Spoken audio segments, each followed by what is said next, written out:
Hi guys, welcome back to our YouTube channel. In this video, I will show you how to create or how to enable regional pricing in Roblox.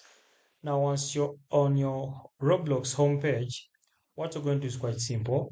You come over here and then click on the creations.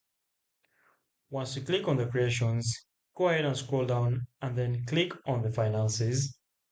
Now, on the finances, go ahead and click on account information. Once you click on account information, go ahead and put in your name and then put in your tax identity. Okay. So depending on where your region is, you can see here if you're in the United States, if you're in the European region, if you're in the United Kingdom, Canada, anywhere. After that, go ahead and put in your tax ID. But you can only put in this tax ID after putting in this tax ID type over here. Okay. Then once you're done, click on update and then the regional pricing will then start applying. Thanks for watching guys. We shall meet.